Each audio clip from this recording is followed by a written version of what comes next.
YouTube, what it do is your boy Benji, and we are back on TV. If you are new, please don't forget to subscribe, and you can follow me on multiple social media platforms. I love that discourse with y'all on Instagram and Twitter. So send me a lot of videos and stuff to talk about and chat about, but we love all types of entertainment and content over here, and that is going to lead us right into WWE Raw. Now, things got kicking off out in London because the last time is now, and John Cena seems like he's going to have merch for every single city that we visit. We're back in between the roads, baby. I mean, let's get it. Like, John Cena's back. The crowd doesn't know whether they want to boo or cheer for the guy. And Cody Rhodes comes out before the guy can even put that mouth to the mic. The crowd goes crazy. Because I ain't going to lie. Cody Rhodes' drip has always been immaculate. And it's only right that the crowd can only take in that is Cody Rhodes. That expensive perfume that he's probably wearing. The expensive cologne. John Cena gets to getting at this dude because Cody Rhodes thinks that he has to step up on John Cena and tries to let him know that, brother, I've been there, done that. I already know what you're going to say. I got a lisp. I have a tattoo. And at the end of the day, you're going to face Stardust. The guy that was Stardust. You're facing him at WrestleMania. John Cena says, no, bro. It's absolutely a lot more different than that. Brother, you're my chauffeur. You're my chauffeur. You're the guy that you could only...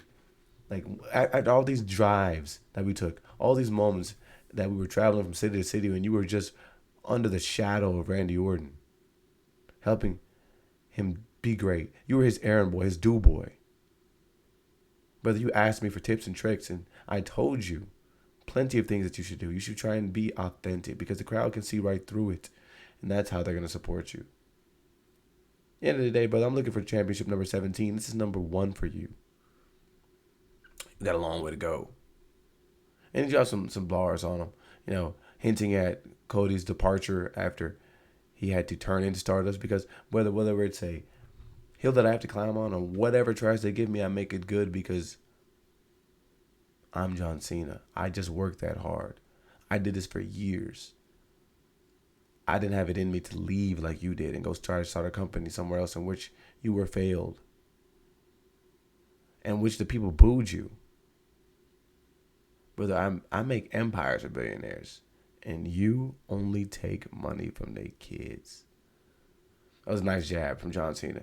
And he just continued to just berate Cody Rhodes and let him know that he's the one of the most protected superstars ever. And at the end of the day, brother, I'm not here to bury anybody, but I'm here to bury you. I don't do things at talent. I don't take any opportunities or talent away from anybody else because I am the talent. And Cody Rhodes makes a couple good remarks. It says, okay, well, maybe all these things that you mentioned, you may not deem me worthy to have the championship. But unfortunately, brother, I'm the guy you're facing. And I didn't sell my soul to The Rock like you did. Now we finally had our first Rock reference in a long time. Actually, since the incident itself. And even leading up into this moment, I mean, we even saw that Netflix on Raw, like Cody Rhodes seemed awkward when The Rock was talking to him. And addressing him as the champion, as QB1.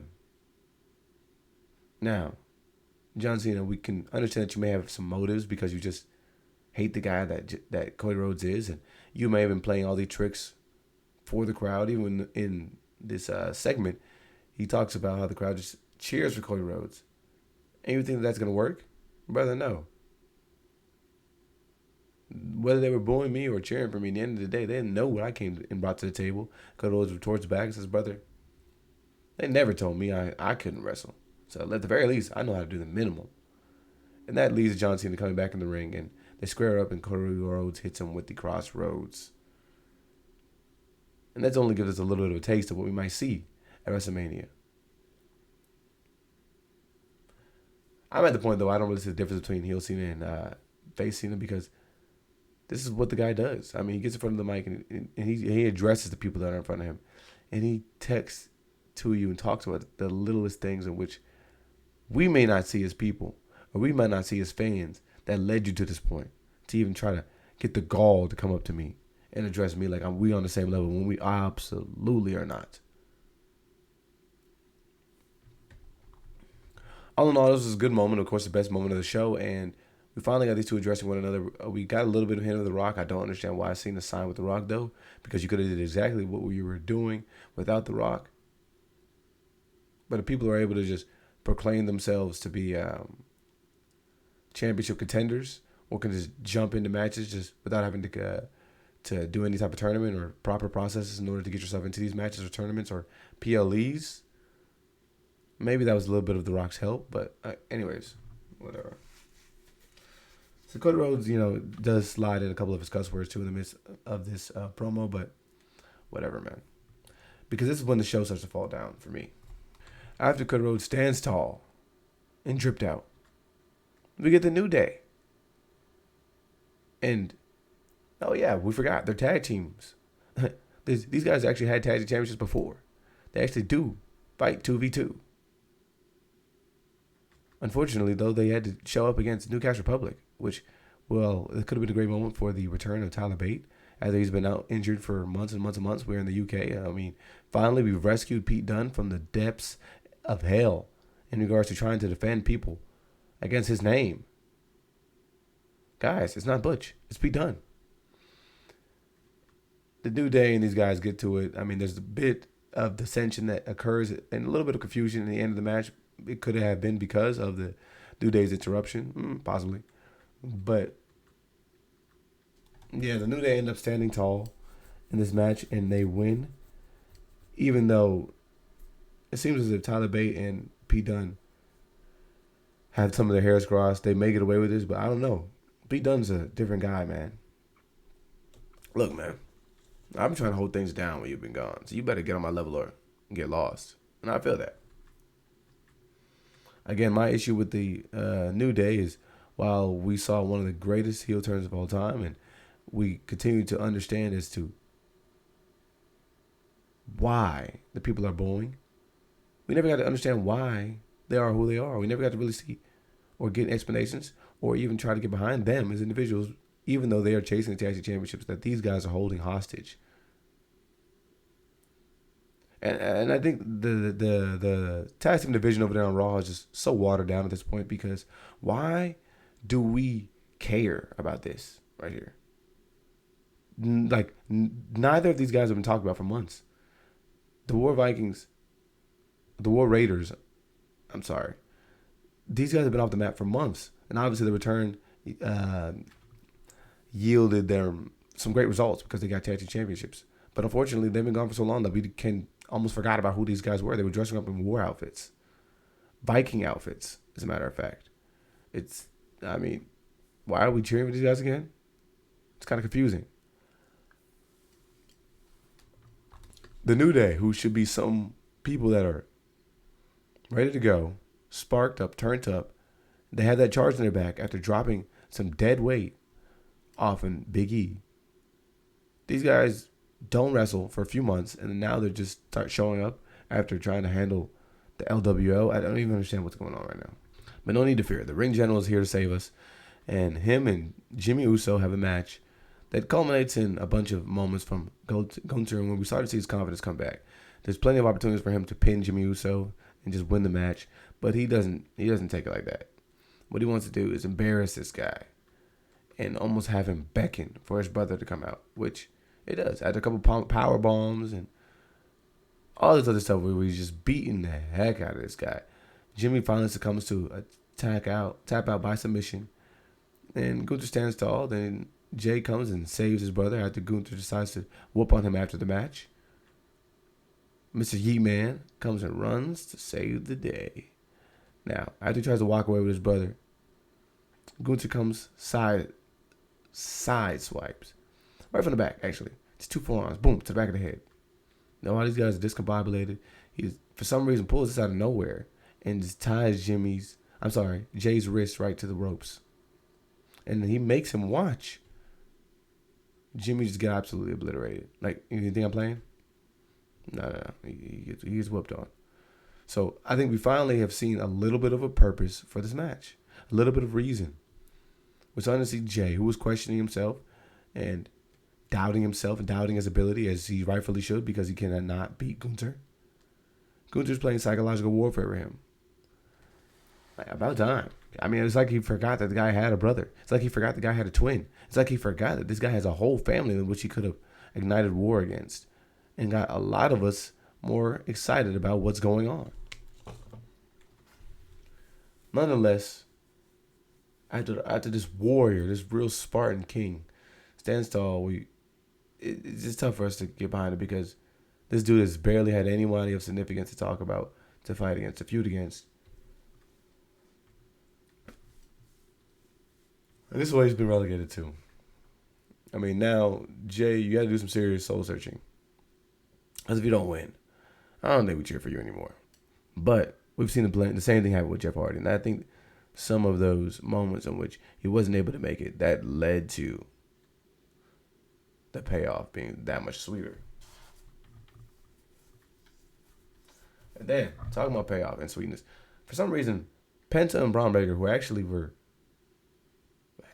at odds the other week because they were Penta's looking for an opportunity at the Intercontinental Championship. They ended up fighting against Judgment Day. Yes, because Judgment Day may have costed the match and may have led to Penta turning down an offer from these guys. Why are these guys on the team? I mean, why are they competing against the likes of the great Dirty Dominic Mysterio and Finn Balor? I have no idea. But anyways, a step in terms of miscommunication occurs and Braun Breaker almost splits my boy Penta in half. And that leads to the disillusionment of this tag team because the Judgment Day, if anything, they know how to take advantage of opportunities. So they win. And now we have Finn Balor transforming into Win Balor. And yeah, I would be cheering like that too if I had never had an opportunity to win a match in months, in years. We get Karrion Kross sighting. For some reason, the Karrion Kross is just going to get quick moments of where he's telling us the future. That's it. And speaking of the future, we're talking about Logan Paul. I mean, Logan Paul comes out, and this pulverizer, man, that's a great move. He hits AJ Styles with it, and after the guys were doing a little jaw jacking, it seems as if it's going to be the match for WrestleMania. Every guy is taking the opportunity to come to Logan and just let him know, brother, you don't deserve to be in this ring with us. You aren't worthy to be in this ring with us. Unfortunately, you think the social media stuff was lit. We lit because we're wrestlers. And that's everybody's just going to take that angle. Everybody's going to take that angle. You don't respect the craft. You just came in here and you didn't earn your stripes. Da, da, da, da. It's annoying. I'm not trying to continue to hear that, man. Things I'm also not trying to hear. I'm not trying to hear that Bianca would come out and be a referee. Why would she be a referee in a match that she has no true jurisdiction to be in? Like, girl, like, you worked hard. Now you were a tag team champ. You earned your stripes. You worked for an opportunity to become a challenger for the championship belt, and then you end up winning the Elimination Chamber so that you could contend for the belt at WrestleMania. For some reason, these women, though, are completely confused, and they want to continue to go back at it every week for the championship belt. And who are we talking about? This woman right here, who is literally, like Charlotte Flair mentioned, is a kid. She's like a kid. It's like you take candy from the kid and say, oh, that's fine, no problems. I don't want it. And then like 5 seconds later, they say, you know what? I want it. Give my candy back. No, you gave it to me. Ma'am, you lost that title multiple times due to your own selfishness, your own ego, your own insecurities. And you continue to just butt your nose in the business that has nothing to do with you, even though you told Bianca that she was butting her nose in business that has nothing to do with her. You showed up at their contract signing. You put them through a table at something that had nothing to do with you. Anyways, this match was kind of ugly. And our champion, Io Sky, oh yeah, did we forget that she's the champion here? Anyways, she gets to look like chopped liver again, and so that's kind of what we miss out on. But this match is, well, like I said, it's all over the place. Just it's kind of ugly. But it does lead to a couple moments in which Bianca, the referee, takes a couple nasty bumps, in which we could say that somebody, maybe Rhea Ripley, could have won, because Bianca takes a big kick to the face that sends her out of the ring, and after Rhea Ripley tries to pin Io Sky, she realizes, wait a minute, our referee is not present. So she gets upset, and that just starts the dissension between these two. So they all get to beefing, because shortly after, Bianca takes another bump, another, you know what I'm saying, level of damage to the head, and she calls the match off for some strange reason. I mean, toughen up, girl. You were the EST. I thought you would think the EST would be the BEST referee too, but unfortunately that is not the case. We've seen Charles Robinson take way nastier bumps and still continue onwards. And of course, Rhea Hogan emerges from the rubble with a championship belt because she just lays to waste these women. Hits a riptide on the both of them, and then decides that's not enough. Takes Bianca up to the top ropes and hits her with a super riptide, which I thought that was something we were going to say for WrestleMania or something like that, but unfortunately, no, it doesn't seem like it. So this woman here, and the crowd is just a bunch of fools. Like John Cena said, like Logan Paul said. He's like, yo, you guys are not serious. You gotta be kidding me. Y'all just seen what this woman just did. She's not good. She's done nothing good ever since being in the WWE. But she believes that this championship is owed to her. And she lost it. That's not how it works, unfortunately, baby. But whatever, man. Oh my goodness. I can't believe Bianca got ripped from a storyline that was cooking. And it's got placed into this. What the heck is this? No, man. Things just continue to get worse and worse and worse. Y'all let me know what y'all think about it in the comment section below.